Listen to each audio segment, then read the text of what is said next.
Yes, the message of Revelation 7 is there's strength in numbers. The message of Revelation 7 and the 144,000 gathered around the throne is you are not alone. And Eugene Peterson nails the hermeneutical essence of Revelation 6 and 7 on the head when he says God doesn't explain suffering, God surrounds it. And we would be wise to do the same thing in the churches we shepherd and lead. When people walk through the doors, broken by depression, beat up by divorce, on the mat because of financial ruin, we don't explain to them the why behind their suffering lest we minimize it. Rather, we surround it with the love of the Father and the tenderness of His people. And we say to those people in the midst of their suffering, friend, when Jesus Christ sat down on the throne, the scales were tipped and equilibrium was restored to the cosmos and all of creation was recalibrated towards a final redemption. The Hebrew people had a concept for this. It was more than a greeting. It is the word shalom. When Jesus sat down, we were given the strength to stand back up. In Greek mythology, before Jesus, there was a story, as you know, about a king named Sisyphus who shared a celestial secret with mere mortals. And there was a consequence to punish him. The Greek gods placed him on a hill and told him he had to push this big rock up the hill. And so every day he would show up and he would push the rock. And every day when he got within 10 feet of the top of the hill, he would lose his strength and the rock would roll down and he would have to start over endlessly, tirelessly. This is what became of Sisyphus' life because he, a king, decided to share a secret with people like you and me.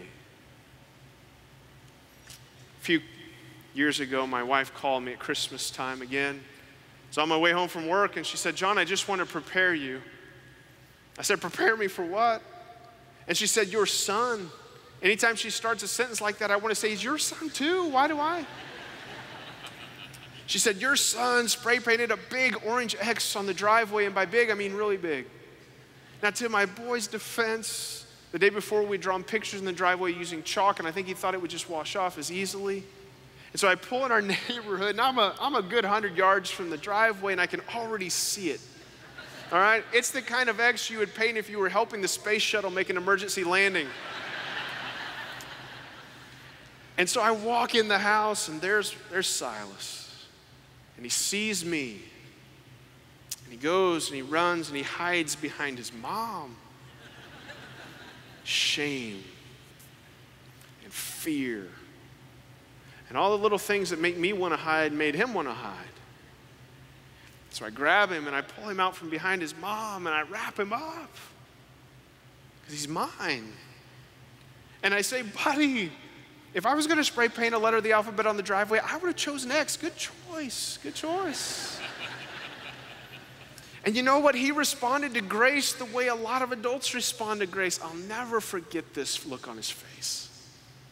He reached down in the pocket of his little camouflage pants and he pulled out this wad of $1 bills that he had been saving up to buy a BB gun with.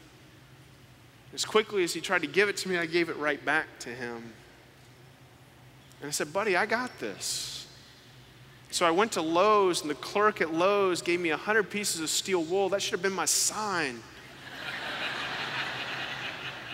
For the next 4 hours in 30-degree weather, I was on my hands and knees scrubbing spray paint off my driveway. My older brother Judd came to visit us from Colorado several weeks later, and my son Silas took his uncle by the hand out to the driveway of all places.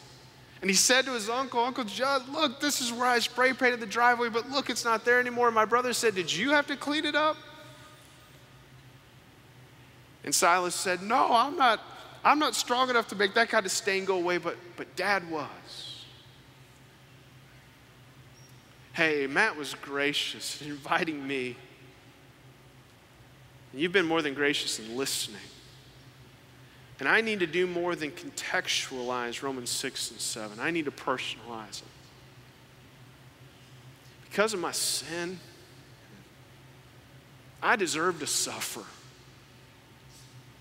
because of my sin, I deserve to be punished way more than just pushing a rock up a hill. On my best day, I deserve hell. But because a king decided to share a celestial secret, mystery of the gospel, Paul said.